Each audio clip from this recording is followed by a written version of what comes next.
Egaan jedhin nambadaare guyyaa tokkos gammadaare anuu sifan kuula jiru gammadaare. Madaan kee kan kooti mucaako anuu sifan guuta dhumaa kee numna si caale nan caalu jabaadhu sin baasa gumaa kee dankaasi dhankee itti bochu dhufee na tusaaka cufaa kee boquu gad qabaa hin adeemtu qabeen ol si kaasa kufaa kee. Nagaan keenya kabajaa fi jaalalaa bakka jirtan maratti sinaa dhaqqabu kabajamtoota daawwattoota televizyiinii mo'aa kun qophii keenya qophii tumsa mo'aatii. Qophii tumsa mo'aatiin egaa waggoota darban 3-4 ta'anii fi namoota garagaraaf torban dhufee darbuu haga danda'ametti televizyiinii mo'aa birmachaa fi dhaqqabaa fi jira. Gara keessanittidha jechuudha kan nuti namoota dhibee garagaraan rakkoo ulfaataa adda addaa jireenya isaanii keessatti keessummeessaa turaniif jiran adda baasuudhaan isiniif dhiyeessinu. Isin immoo namoota kanneen maallaqa xiqqaa hanga maallaqa guddaatti tumsuun deeggaruun karaa bilbila isaanii bilbiltanii jajjabeessuun waan gaarii dandeessan hunduma godhaati jirtu. Inni kun gatiin keessan Waaqa biratti guddaadha. Boqonnaa sammuu guddaa qabdoorri kana godhaa jirtanii namummaadha. Ulfaadhaa uumaan fayyaa guutuu umurii dheeraa isiniif laatu jechuuti jaallanna. Gaanuu torbanitti tarii nama tokko lamaaf birmachuu dandeenya.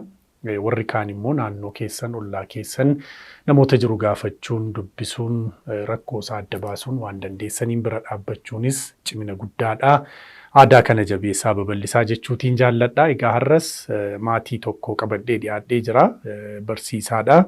Barsiisaa yuunivarsiitii Ambooti. Isa duras yuunivarsiitii Bahar Daar barsiisaa nama turanidha. Garuu amma adeemsa baruuf barsiisuus hojjechuu hin dandeenye mana isaanii galaniiti jiru. Dhibee ulfaataan immoo rakkatu.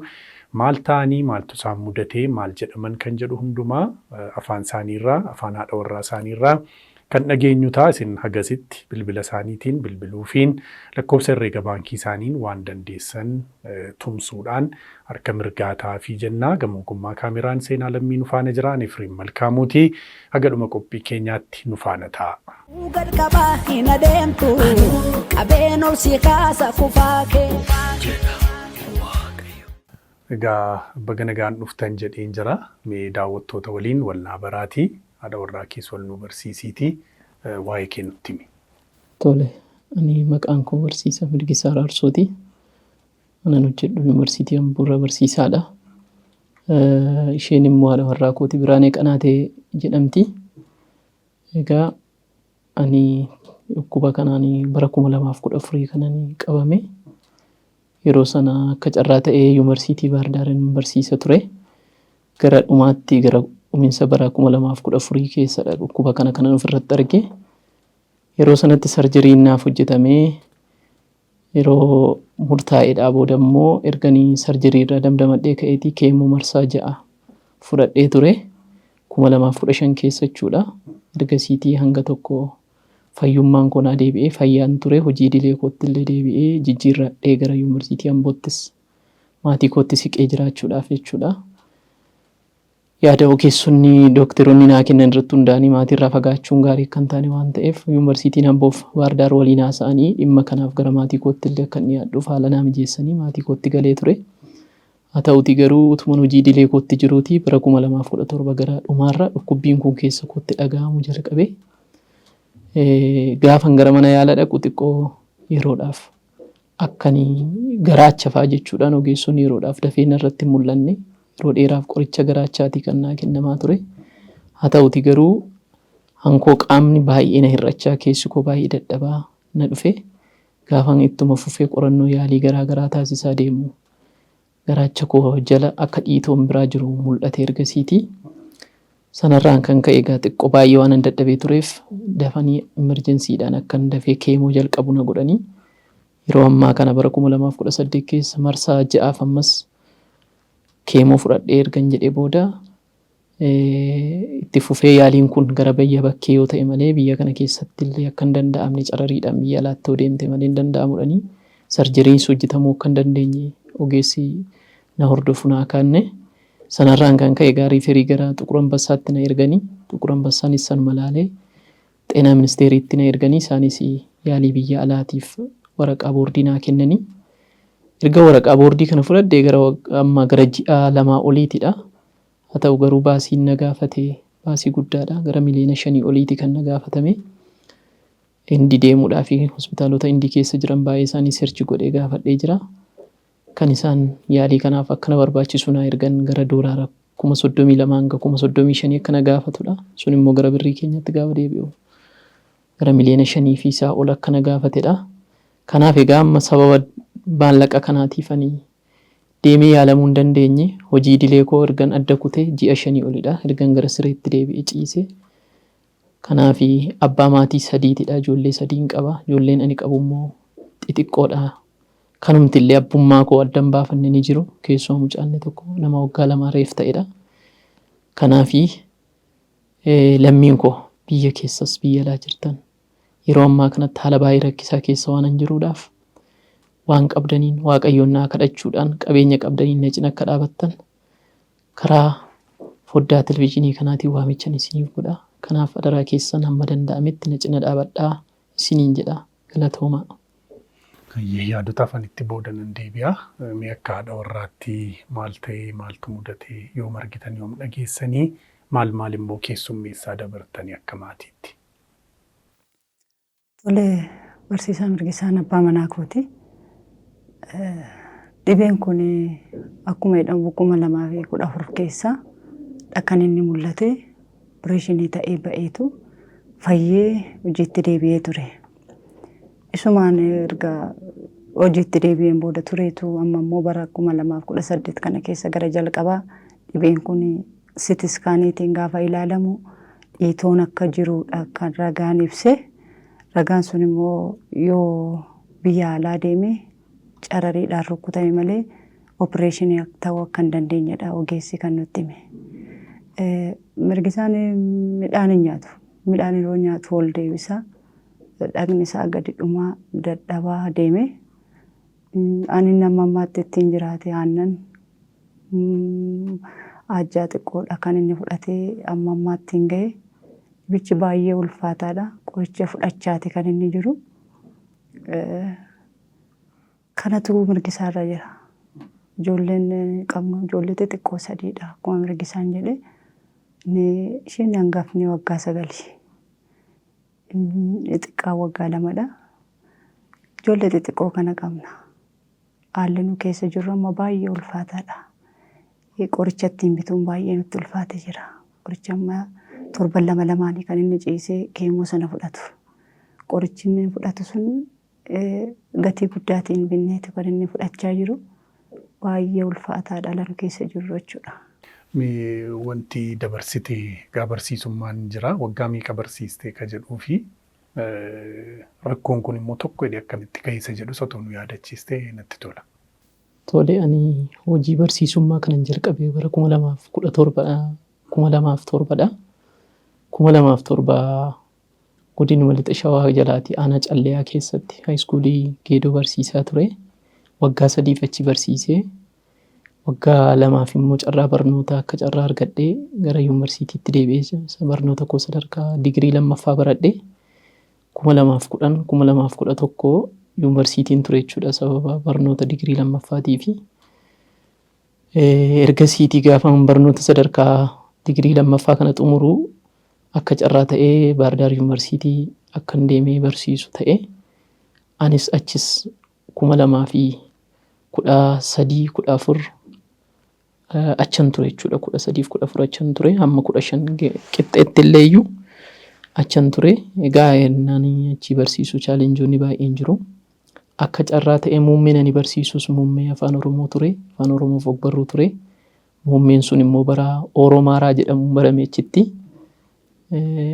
Egaa barattoonni koo achi turan tarii hin beekus hin dhaggeeffatu miidiyaa kana chaalenjii gurguddaa baannee dhiibbaa gurguddaa baannee achi keessatti barnoota kana kennaa turre.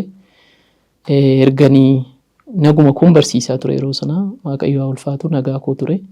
Garuu akkuma dura kaase naannoo 2014 gara dhumaarra garaachanatti fakkaataa ture dhukkubbiin kun natti dhaga'amu jalqabe.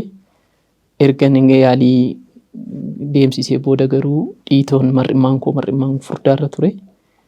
Inni immoo pirshiidhaan ba'uu akka danda'u ta'ee sarjeriin kun naaf hojjetame hin ba'e. Baay'oksiin garaa yeroo sanas ergamee ture gara Phaawulositti ilaalamee baay'oksiin riizaaltiin isaa dhufee akkan keemoo fudhadhu ogeessonni godhanii. Ogeessi yeroo sana na deeggaraa turan akka carraa ta'ee ammallee Xuqur Ambassaa kan jiru. Kanarraan gara dhibee kanaatti dhufee jechuudha. Ergasii garuu waan ulfaatu fayyee damdamadhee hojii dileetti deebi'ee hojjetaa ture. Akka carraa ta'ee 2017 keessa leenjii barsiisota kutaa 1-3 tureera. Gara Adaamaa leenjii sana akka leenjii fudhachuudhaaf dhufe. Durumayyuu fiiliingiin natti dhaga'amu jira. Daree dhaabadhee nan dadhabaa. Na deeffachiisaa dhukkubbiin keessa kootii na dhaatu jira. Garuu gaafan gara leenjii kanaaf dhufu Adaamaatti baay'een dhukkubsadhe. Akka isheen kaastee turte biddeen nyaachuu hin danda'u, midhaan na cufe, midhaan nyaachuu hin danda'u. Sanarraan kan ka'e bakka baay'een dadhaba keessa kootti. Garuu dirqama lammiiti waan ta'eedhaaf leenjii kana adda kutuu hin dandeenye. Akka ta'etti baay'ee haala ulfaataa keessa dhaabbee leenjii sana deebi'ee Ambootti ji'a tokkoof naannoo 7 tokko leenjisee gaafa Paaqumee 4 natti fakkaata gaafa leenjiin sun xumuramanii dhugaa dubbachuudhaaf baay'ee nama qaamni isaa dhaabachuu danda'u hin turre. Yeroo leenjii kana kennu immoo galgala riferaara Amboo dhaqeen mastaaggashaa fudhadha. Galgala mastaaggashaan fudhadha. 40% kana faan bitee fayyadama ture. Bishaan haayilaandii qofaadha bakka akaayii. Kanarraan kanaaf midhaan nyaachuu hin danda'u ture. Kanarraan gaafan Paaqumee 4 xumuree galuu ani qaamni koo waan baay'ee na dadhabee jiruuf ayyaana mana yaalaatti hin oolu dheetanan manuma koo ciisaan oole guyyaa sana iyyuu gaafa ayyaana nan ture. Akka carraa sagantaa waldaadhaa qabus qaban ture.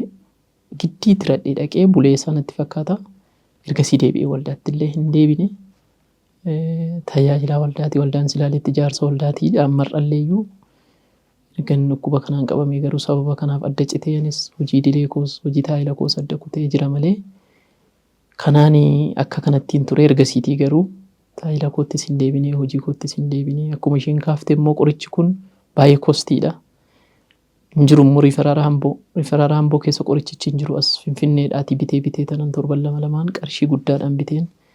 Marsaa 6 kana fudhadhee marsaa duraas 6 fudhadhee walitti marsaa 12 fudhadhee amma sababa deemuun naan mijanneedhaaf gara biyya bakkee gidduu kanatti deemuu waan naan mijanneef qorichi kun immoo adda cituu hin danda'u hin faca'aa dhiiga kee keessa waan ta'eedhaaf jedhanii ammas marsaa 7ffaa dheengaddanaa kennanii amma deemutti marsaan kun adda cituu hin qabu jechuudha qorichi kun. Kanaaf ammallee baasiin amma utuu achi hin deemin asuma keetti baasaa jirullee baay'ee na dadhabsiisee. Haalli maatiin ittiin jireenyi ijoollee guddisuu wajjin haalota baay'ee keessatti xiqqoo chaalenjii gurguddaan jireenya koo mudatee waan jiruudhaaf Waaqayyoo gaditti yaalii kana akka carraa Waaqayyoo na gargaaree karaa firoota koos lammiin koo na deeggaree na yaalee yoo jedhe akkam fayyuu danda'u abdii guutuun qaba. Waaqayyoos na gargaara. Ogeessonni illee kan isaan naan jedhan orgaanonni koo hundi fayyaadha. Hiitoo kanatu garaacha koo dhiibee akka nyaata nyaannes godhee dhiibbaa kanarraan gahaa jiranraan kanaa fi orgaanonni koo hundi fayyaa akka ta'edha. Kanaaf yaalii gahaa otoo yeroodhaan argatteeti ati carraa fayyuu bal'aa qabda naan jedhu ogeessonni koosii. Kanaaf asumaan kanan jechuu barbaadu ammallee lubbuun koo baraaruudhaaf lammiin kun Waaqayyoo gaditti harka keessan jira. Na cina dhaabadhaa jechuun barbaada. Baay'ee ulfaadhu. Egaa namoota hedduutu nu daawwata biyya keessas biyya alaas ta'anii waan ta'eef maallaqa xiqqaas maallaqa guddaas osoo hin jedhin egaa isin tumsuudhaanii yaala barbaachisu kan argattee barsiisaan abbaadha. Barsiisaan waa hundaadha waan ta'eef gatii ulfaataa akka kanaa immoo sabi bal'aan uummatni garaa qajeelaa qabu kun hundi osoo jiru gatii kana caalu baasta jennee nuti isin amannu hin yaadnu waan gaariin nu mataa. Ati nu jabaadhu akka haadhaatti haadha ijoollee isaatti akka haadha warraa isaattis yeroo ulfaataa akkam akkamii dabarsitee gatii akkam akkamii baastee maal immoo jetta? Haalli keessa ture baay'ee ulfaataadha. Nama dhukkubsachiisuun baay'ee ulfaata. Egaa ijoollee qabadhee isa qabadhee yeroo inni dhaqee hospitaala ciisu waama qopheessanii ijoollee geggeessuun ofii immoo isa mana yaalaatti yaalchisuun qoricha hin jirre kana barbaadanii bichisiisuun kun baay'ee ulfaataadha. Iddoon haalli keessa jiru baay'ee rakkisaadha jechuudha. Yeroo inni mana yaalaa ciisu ganaa qorichi kun hin jiru as keessan argamu waan ta'eef ganaa namootatti dhaammadheetan dhufee akka inni Finfinnee irraa bitamu.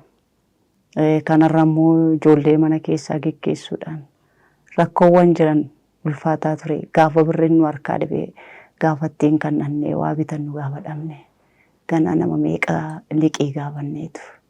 Maallaa wayya kanan rakkadhee gaafan jedhu namootni ollaa jiran namoonni nu beekan karuma karaa jiran gaafa dhufanii nu ilaalan waldaan nu kadhachuudhaan namoonni hiriyoonni isaa hiriyoonni koo gaafa dhufanii nu gaafatan Waaqayyo si amaaru jedhanii waan isaan natti kennan immoo barbaadeetan qorichan bita. Akka kanaatti as geenye haalli isaa baay'ee ulfaataadha. Amma waan jechuu barbaadu yoo Waaqayyo jedhee gooftaan nu gargaaree lubbuu namaa kan fayyisu Waaqayyoodha. Namni amma dandeettii isaa nama gargaara. Sabni kun amma danda'e yoo na gargaare mirgi isaan hin fayya. Egaa abdii nu qabnu namni hin fayya. Yaala dhabuudhaanis hin miidhama namni. Dhuguma yaala dhabuudhaan hin miidhama. Yaala argatee immoo Waaqayyo faana namni hin fayya. Isa kanaafan namni kun amma danda'e yoo na bukkee dhaabbate abbaan ijoollee koo kun hin fayya. Mana isaaf ijoollee isaaf hin barbaachisa waan ta'eef amma danda'u namni kun harka isaa yoo naa hiixate yaala kana hin argata hin fayya. Namni immoo akkana gargaaru abdiin qaba.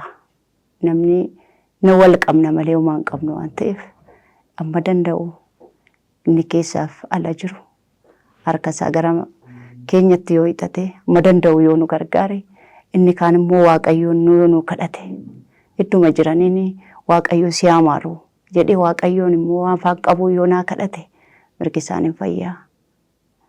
Baay'ee galatoomaa jedha. Ulfaadhaa Waaqayyo sanaa milkeessu tarii barsiisaa mirgi isaan dhumarratti waan jettu yoo jiraate. Ani kabraa waan hin jedhu baay'ee hin qabu. Sabnumti kun Waaqayyoon akkanaa kadhatu. Barsiisaan qabeenyi inni qabu dhalootadha. Kanarraan kan hafe waan biraa hin qabnu beekamaadha. Kana namni kamiyyuu hin beeka. Kanaaf hiriyoonni koos ta'ee barattoonni koos ta'ee lammiin koo yeroo amma ni jiru kana keessatti yeroo rakkisaa keessa waan hin jiruuf haala rakkisaa keessa waan hin jiruuf qixa danda'e kamiiniyyuu biyya bakkee kan jiru biyya keessa kan jiru kamiyyuu na cina akka dhaabatu waamicha gochuurraan kan hafe dhaamsa biraa hin qabu. Guyyaa tokko immoo Waaqayyo galataan nu dhaabee akka deebinee galataan immoo wal arginu abdiin qaba. TV immoo yeroo ammaa kanatti haala amma keessa jiru kan odeeffannoo argattan irratti hundooftanii waamtanii carraa kana naa laachuu keessaniif saba kanatti akka mul'adhu na gochuu keessaniif guddaa galatoomaa isiniin jechuun jaaladha. Waaqayyo sinaa eebbisu. Ayyee ulfaadhaa. Egaa Waaqayyo raawwatee sinaa gammachiisu deebinee galataan wal agarru.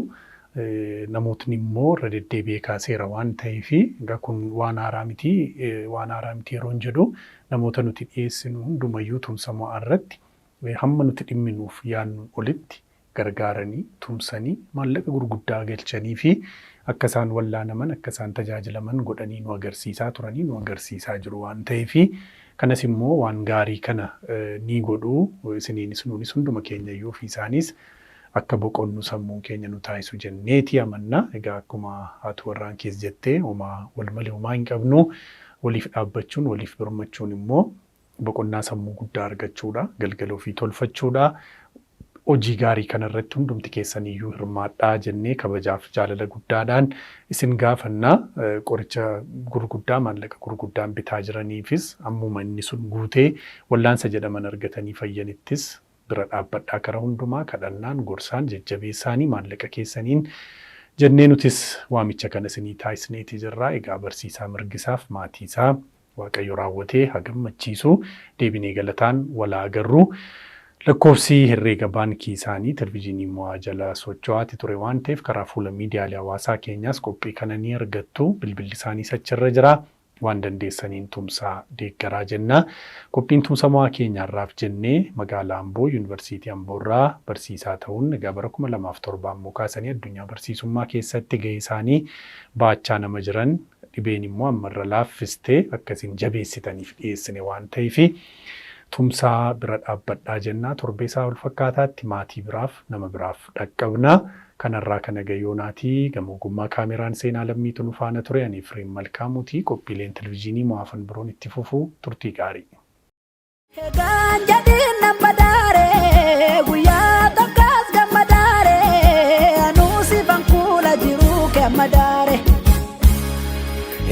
Madaan kee kan kooti mucaa koo anuusi fanguuta dhumaa kee numna si caale nan caalu. Egaan jedhin nama daaree guyyaa tokkos gammadaaree anuusi fankuula jiruu kemma daaree.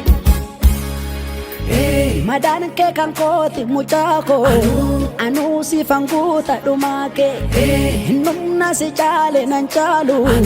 Jabaadhu simbaasa gumaa kee dankaasi dhankee itti bochuu dhufee na tusaaka cufaa kee boquu gad qabaa hin adeemtu qabeen ol si kaasa kufaa kee.